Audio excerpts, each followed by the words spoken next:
Thank you. They asked us all to say a few words, so I'll try to keep it to the few. But first of all, after 12 rehearsals, did that sound genuine to you? They took all my edits and suggestions, and it flowed really naturally. But I want to thank. It's really humbling, obviously, to be first of all in this room with all of you, and then also sharing the stage with those honored before me, and then Diane and Pam to come up soon. And I just want to make a few comments. I want to also recognize, Mike. Thank you so much for your leadership. You and Catherine have done a wonderful job here early on to make an impact, and I can tell Mike's the type of person that can go wide and go deep, which is the true sign of an executive. Wide in the strategic sense of the word, and deep in that every time I see you, you're hanging around students, which is a sign of a great leader. And so appreciate the work you're doing. I also want to thank Andrea, as well as Dean Terry Doherty and Nathan Christensen. You and your staffs have welcomed me back to university. I was away for quite a long time and really have gotten much more re-engaged with the university, really just in the last 2 years, and it's been really rewarding. I've got some special people at the table with me tonight. Priscilla, my wife of 36 years, is here. Priscilla went to Drake University, and I've recruited her successfully over to Indiana State. She's wearing all blue tonight, but very, very suspiciously, no real specific markings related to Indiana State. And that's concerning to me, given Drake's colors, but nevertheless, we'll sort of that later. My mother and father are here too. My wave guys. My mom is 88. My dad is 89. We went to the Indiana State basketball game last night and cheered them on. My mom, about 5 minutes into the game, leaned over to me and said, "There's no excuse for missing the shot when you're that tall."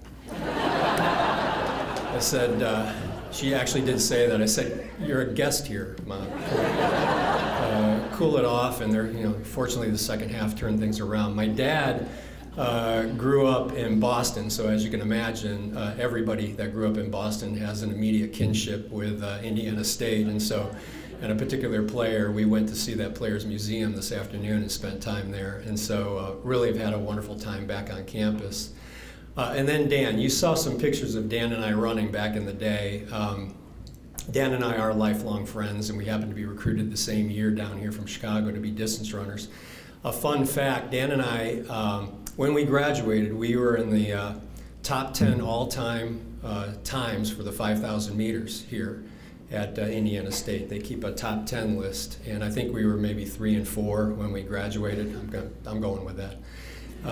But the record showed Dan was about 3 seconds faster than me, but just 3 seconds. So we were always right together. And then over the years, we dropped from 3 and 4 to 4 and 5, 4 and 5 to 5 and 6. And then eventually, after I think we lasted almost 20 years, we would connect, by the way, and commiserate as we dropped. And then we dropped off the list. And by the way. If you noticed any emotional challenges at home during that period of time, it's a 12-step program to get over when you're dropped off the list. Dan and I have started a movement, however, and the movement is to expand the list to the top 25. And movement may be a strong word because at the moment it's me and Dan, but we're still doing it. We have a booth outside for signatures when you're done. I really only want to leave you really with one observation and one comment. I've spent, in particularly the last couple of years, but from afar, always appreciating the education that I received here at Indiana State, and I've now learned very, very directly how high a level of quality education that you receive at this university. And I think it's very underestimated and underknown how good an education. And I also have grown to appreciate the athletics program here and what all that brings to the table. And then, in the spirit of Diane coming up here soon, I've never seen a transformation of a campus like I've seen here at Indiana State. From My parents dropped me off here 45 years ago, and we took a tour of the campus today, and they couldn't believe it. And that's the same reaction I've had. It's absolutely beautiful. But what's most important relates to what I learned while I was at AFLAC, and Teresa White, who was president of our U.S. operations, she very much embodies. And that is, we talked about standing in the gap at AFLAC, the gap being economic gaps, families trying to make ends meet, underserved and ignored communities around the country. To the Lemonade Club, by the way, AFLAC Cancer Center is one of the largest childhood cancer centers in the country, located in Atlanta. So make sure you do apply for a job at AFLAC, for God's sakes.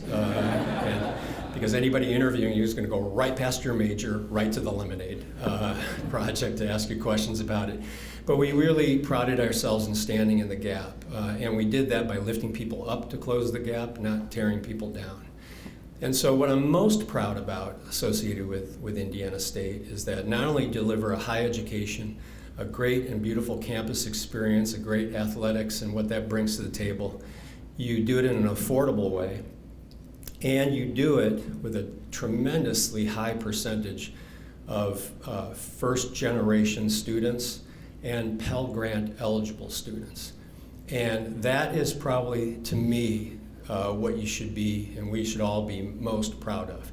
I would argue we play the most important role of any university in this state, and because of that. And the reason is we stand in the gap. Indiana State stands in the gap. So with that, I'll just simply say, go Sycamores, and please have a great evening. Thank you.